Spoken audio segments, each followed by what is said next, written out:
Hi there, this is Kaushik Ranchod from the Ranchod Law Group. Welcome to our weekly immigration show. Today I have something that I've been wanting to talk to you for a while about, and that is the J2 visa and the J2 waiver. I've been giving so much love and attention to all of you J1 visa holders, but we haven't talked about the J2s. It's time to do that. We're going to talk about what you can do as a J2 holder. Do you need a J2 waiver? When you do, when you don't need a J2 waiver. So if you haven't already, smash that like button. You can post your comments below and share this with your friends and family because you never know who needs this help. For those of you who are new to this channel, I welcome you and let's get started. The J2 visa. If your J1 spouse obtain their J1 visa, you're eligible to get the J2 visa. So what does the J2 visa allow you to do? Because if you're here in the US on the J1 as the J2 spouse, one common question that I get is, are you allowed to work?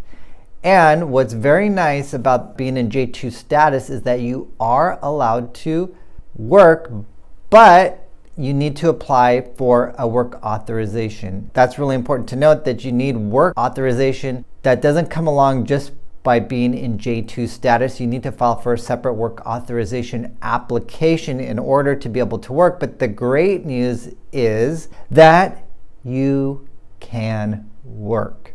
A lot of other dependent statuses don't allow you to actually work. So in this situation, you can. If your work authorization application is approved, you will receive an EAD, Employment Authorization Document, which gives you the ability to work.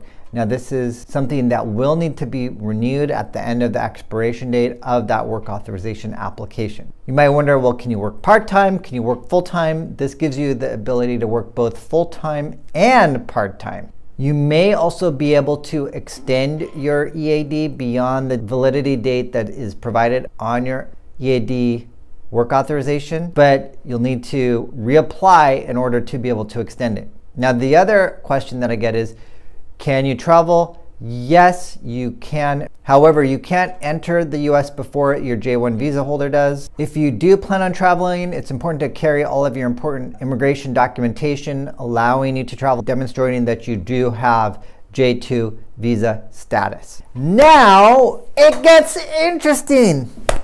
Okay, the J2 waivers.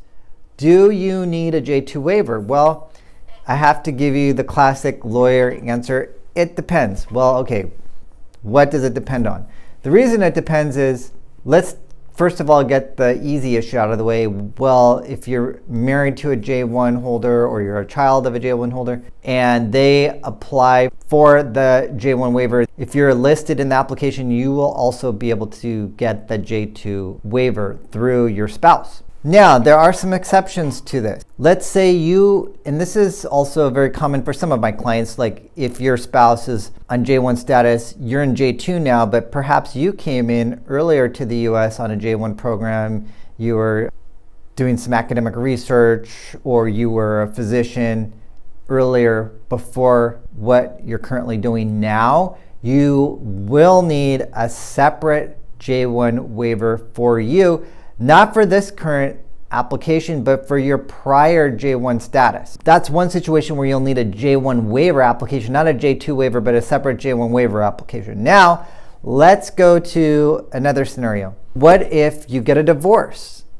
You may need a J2 waiver in that situation, or if your spouse passes away. If you've turned 21 and you're able to provide a valid birth certificate, that's another situation where you could apply for a J2 waiver. So the way that we like to apply for a J2 waiver is explain in detail the context of why you actually need a J2 waiver. You are not required to be granted this J2 waiver application. It will be up to the Department of State to decide whether or not you do actually get the J2 waiver application. So you got to make all of these great arguments explaining the need for getting a J2 waiver. If you have any more questions about the J2 waiver or the J1 waiver, of course, I invite you to contact us. You can reach us at 916-613-3553. I want to thank you for taking the time to watch this video. By watching this video, you're bettering yourself. By bettering yourself, you're bettering your family. And by bettering your family, you're bettering the world. Thank you. Bye for now.